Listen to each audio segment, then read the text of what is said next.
Vamos acompanhar os movimentos agora do outro lado do espectro político. Jair Bolsonaro e Tarcísio de Freitas. Os dois estiveram num evento juntos aqui em São Paulo hoje, evento que o Bolsonaro estava anunciando nas redes sociais desde manhã. E ao lado de Bolsonaro, Tarcísio confirmou a presença no ato pró-anistia no Rio de Janeiro. O governador de São Paulo diz que vai ao ato bolsonarista no Rio de Janeiro no próximo domingo. Vai ser uma manifestação organizada pela direita para defender a anistia para os acusados de participar dos atos antidemocráticos. O Tarcísio e o Bolsonaro tiveram hoje na abertura do 14º Salão das Motopeças, um evento da Zona Norte de São Paulo. Bolsonaro chamou o governador de São Paulo de uma grande promessa para o futuro. E questionado sobre segunda opção para 2026, Bolsonaro falou vamos ouvir então do próprio Bolsonaro. Foi uma surpresa fantástica para todos nós aqui no Brasil. Demonstrou também, por intermédio dele, que um presidente com bons ministros, mesmo antes de crise, como a guerra lá fora, a pandemia, o Brasil tem como ir para frente. Então, tenho muito a agradecer ao Tarcísio pelo que ele fez enquanto ministro. E, obviamente, a vinda dele para cá é uma coisa que eu respeito, mas ninguém tem carro. Ele é um carioca, torcedor do Flamengo, e veio para cá e conseguiu vencer as eleições. É um brilhante gestor. E no mais ali, é uma grande promessa para o futuro. Parabéns, Tarcísio. Obrigado pelo oportunidade de estar contigo hoje. E vamos até dormir junto hoje, né? O governador falou que o senhor pediu e ele topou o desafio, que ele não sonhava nem ser síndico de prédio. Não, agora, mas agora para a eleição presidencial, como é que o senhor acha? Não, ele está com o Tarcísio, tem um grande futuro para a política aqui no Brasil. Qual dos Presidente, dois será senhor... candidato no ano que vem? A presidente. Nós dois seremos candidatos. Os dois? Os dois. Ele vem para a reeleição, eu venho para a presidente. O senhor tem sido aconselhado... Não aparecer como candidato é uma negação à democracia. Você vê que o Bolsonaro dá alguns recados ali, né? A gente já está voltando para a TV, mas ele diz que ele se mantém candidato, coloca o Tarcísio como uma promessa lá para o futuro, vai se segurando ali, Jair Bolsonaro, a pressão que ele está sofrendo do Centrão para poder sair da frente e deixar o caminho livre para Tarcísio de Freitas. Nós já vamos voltar para a TV, só uns segundinhos.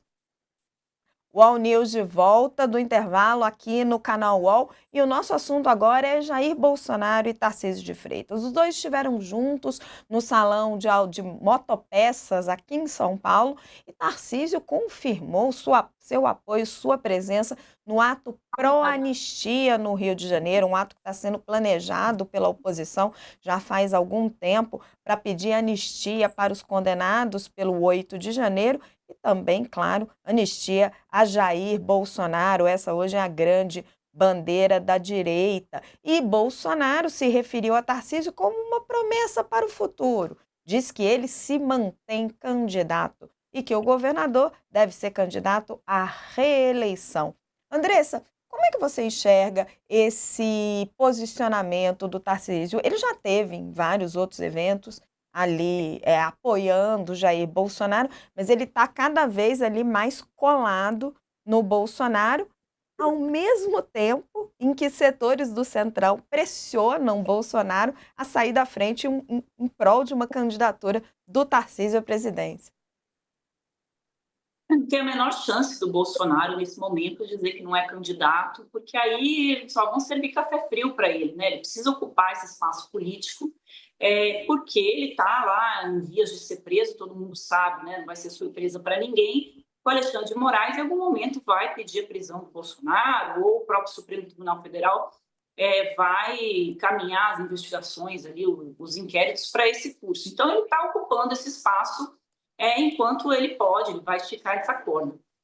O Tarcísio está fazendo esse movimento agora, porque até então ele estava ali embaixo da mesa, escondido, quando se falava desse assunto, né, da tentativa de golpe, por conta das pesquisas, né? O Lula a gente acabou de falar isso, 50% de impopularidade, o governo está mal avaliado, então ele vai ocupar esse espaço ali para tentar trazer para ele esse eleitorado, né, da direita, da extrema-direita, que é hoje do Bolsonaro, e vai ocupar esse espaço, esse palanque, porque se as pessoas não estão querendo o Lula, vão para um outro extremo. Então, o Tarcísio vai ocupar esse espaço. Muita gente diz que o Tarcísio só vai mesmo sair candidato à presidência da República, porque ele teria que se desincompatibilizar, se eu não me engano, é em abril do ano que vem, né? Ele teria que sair do governo se o Bolsonaro anunciá-lo como candidato, como seu sucessor, que parece que não vai acontecer.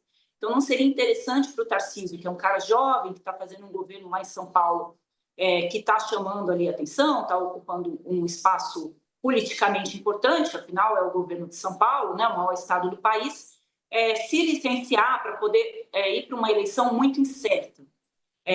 O Bolsonaro está apostando em reverter tudo isso, mudando o leite de limpa, ou com uma nova composição lá do TSE, com o Cássio Nunes Marques, que é um ministro que ele indicou para o Supremo, assumindo ali o TSE. Então, tem algumas peças ainda que podem se mover nesse tabuleiro, que andam muito casadas com a impopularidade do presidente. Quanto mais o Lula ficar impopular, e ele está fazendo a receita direitinho, para cada vez ficar mais impopular, né? Dos ministros do governo, 12 são do PT, isso é a maioria de ministros, né?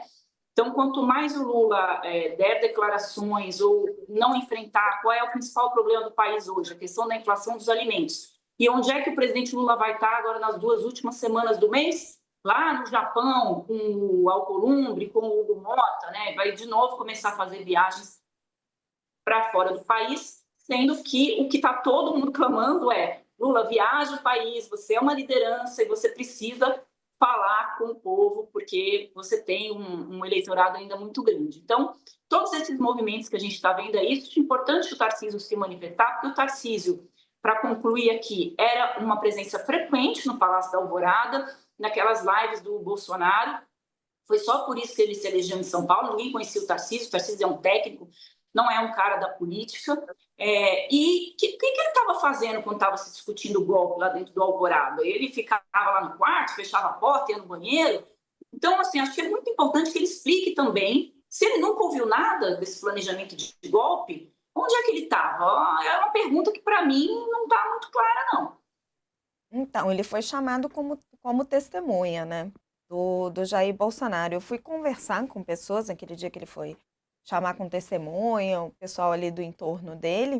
O governador falou que para essas pessoas que está muito tranquilo para depor, disse que nunca viu comentarem nada sobre isso, que ele se afasta para concorrer a governo de São Paulo em março.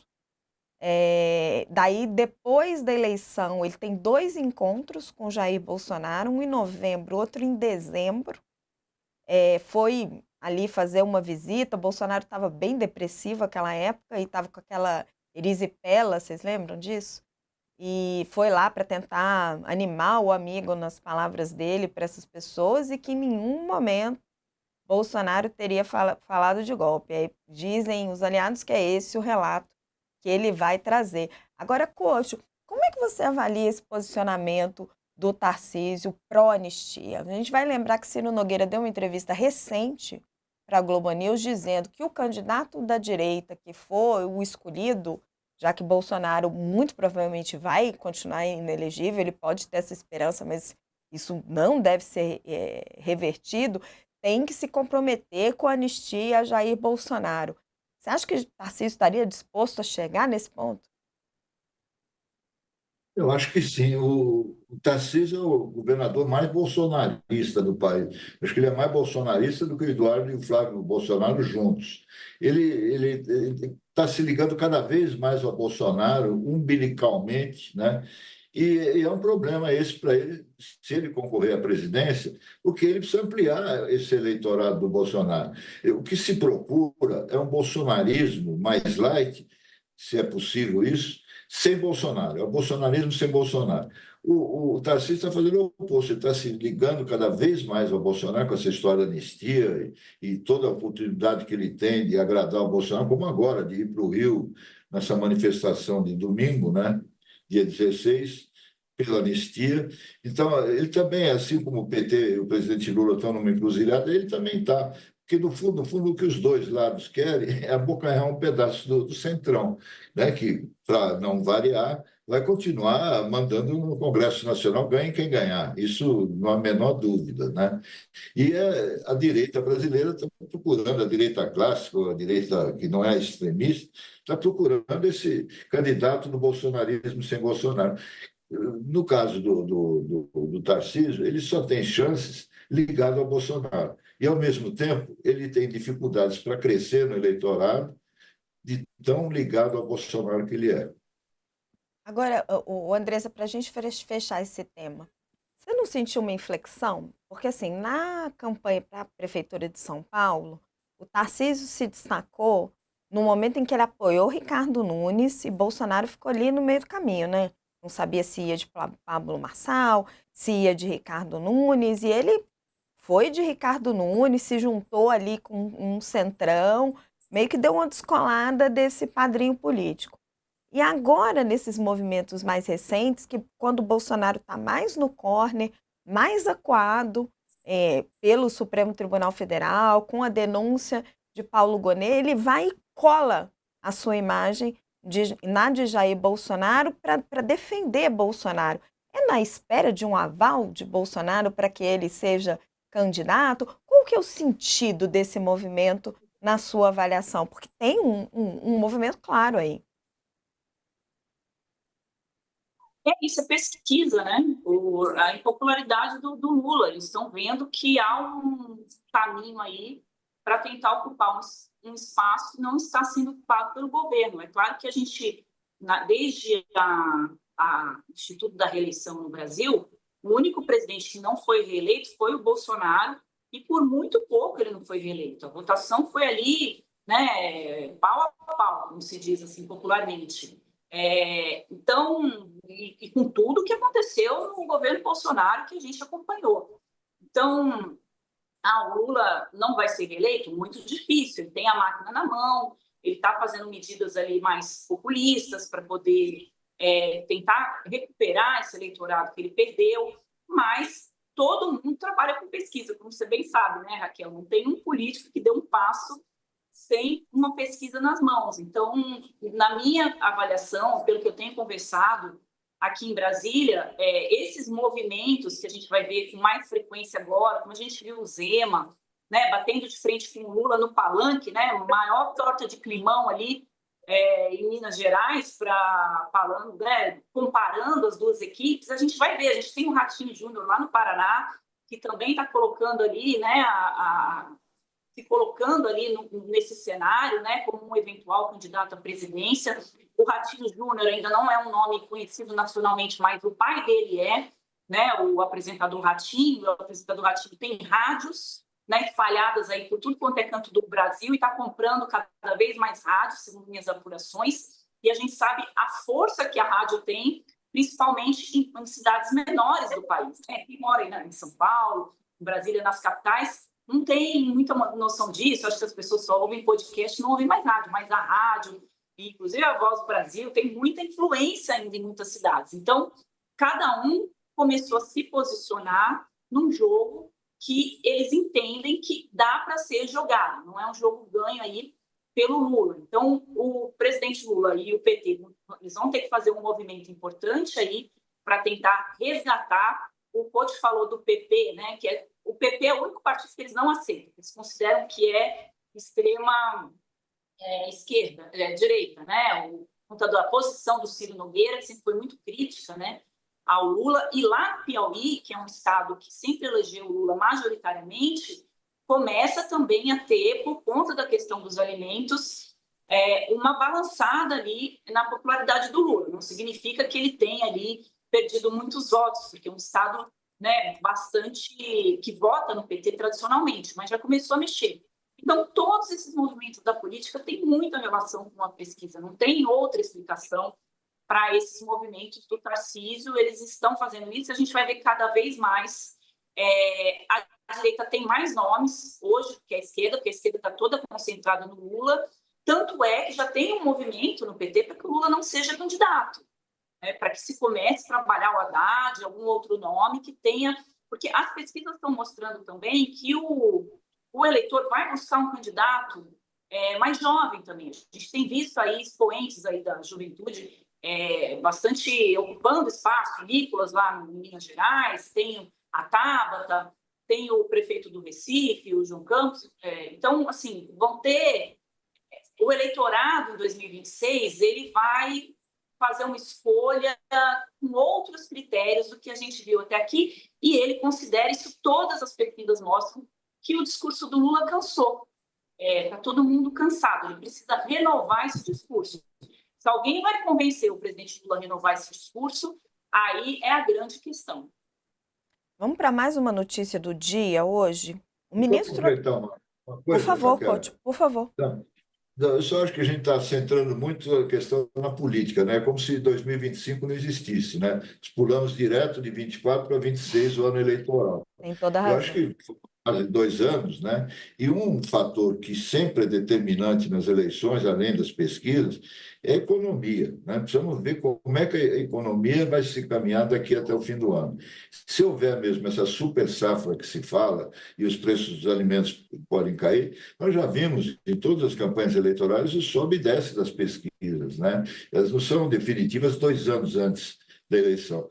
Mas um dado que sempre é importante na avaliação é a economia, né? Que a gente não sabe exatamente como é que vai chegar no fim do ano, mas as previsões que são conhecidas é de que haverá uma queda no preço dos alimentos com a super safra que vem por aí. E há outros elementos que a gente nem sabe, previsíveis, né, que influenciam muito no cenário eleitoral. Então, eu acho que a gente está um pouco precipitado, já falando de 26, como se as eleições estivessem à porta. E não estão, ainda falta muita água para correr debaixo da ponte.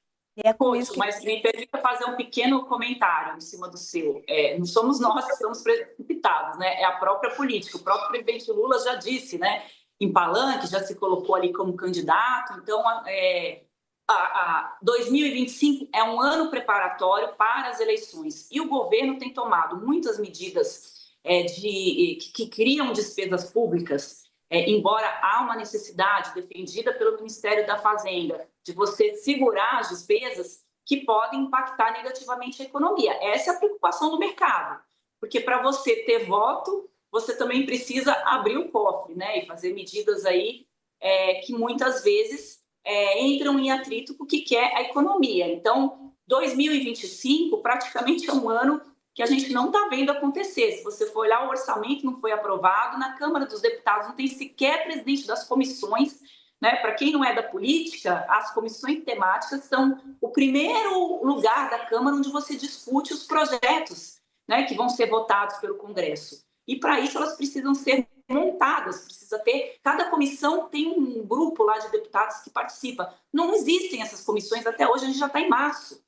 Então, o Congresso está paralisado, o governo não tem orçamento e a única discussão que se fala aqui em Brasília, e não somos nós os jornalistas, é sobre as eleições de 2026. Voltando aqui, estou chovendo aqui no molhado por conta das pesquisas eleitorais, porque elas estão definindo aí esse debate que a gente está acompanhando.